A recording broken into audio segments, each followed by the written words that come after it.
Democratic Congresswoman Lois Frankel of Florida, a member of the House Foreign Affairs Committee, whose son served with the Marines in both Iraq and Afghanistan.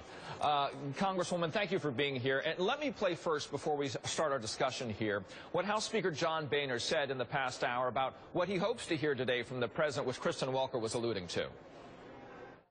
What I'm hoping to hear from the president today is the broader strategy for how we help keep the freedom that we paid dearly for the people of Iraq.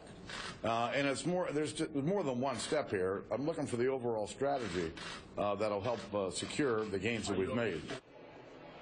So, Congresswoman, you heard the speaker there. Do you agree with his comments, and do you agree that, based on what we are understanding at the moment, that manned airstrikes are off the table?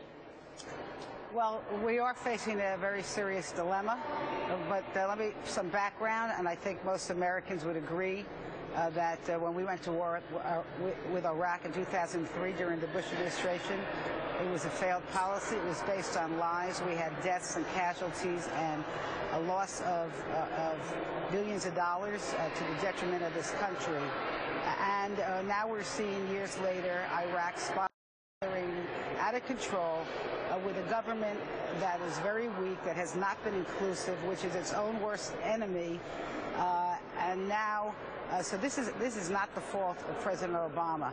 It is a serious situation because they failed Iraq. Well, Congresswoman, let's talk about the solutions moving forward, yes. Though. Do you agree with manned airstrikes being removed from the possibilities? And if you do, what do you suggest should be done here? Well, I think definitely one of the first things we should be doing is, which we are doing, is having our Marines secure our embassy and the thousands of personnel that are in Iraq, and sending warships in case we have to evacuate them. That is the correct thing.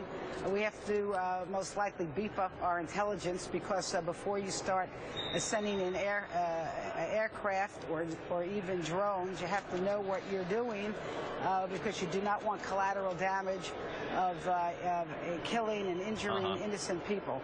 So I think there's a lot more that we need to know before we start sending out aircraft. Let me get your reaction on this. I want to get your reaction to today's Wall Street Journal op-ed. Former Vice President Dick Cheney and his daughter Liz, who wrote this, quote, "Rarely has a U.S. president been so wrong about so much at the expense of so many.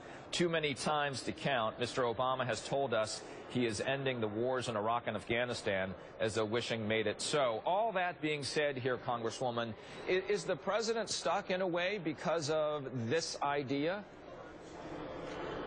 Well, you know, I want to be as respectful as possible to Vice President Cheney. I don't think he's the one to be giving us advice on how to proceed. In a lot of ways, he helped, I won't say he directly created this mess, but certainly getting into the war in 2000 was not a good thing. It didn't result in anything positive for us. Our president, our country, we have a serious dilemma. We do not want Iraq to become a breeding ground for terrorists and perhaps target our allies, our European allies, those in the Mideast would be most immediate targets for some type of terrorism. So we have to be concerned about that. But I would say caution is our best friend. I hope and I expect there's going to be some very thoughtful discussion. I know the president has been around the clock with his security advisors. He's going to meet with congressional leaders today, and I hope we take cautious, wise steps. But I don't think taking advice from Vice President Cheney would not be first on my list of things to do. Congresswoman Lois Frankel of Florida, thank you so much for your time today. Thank you.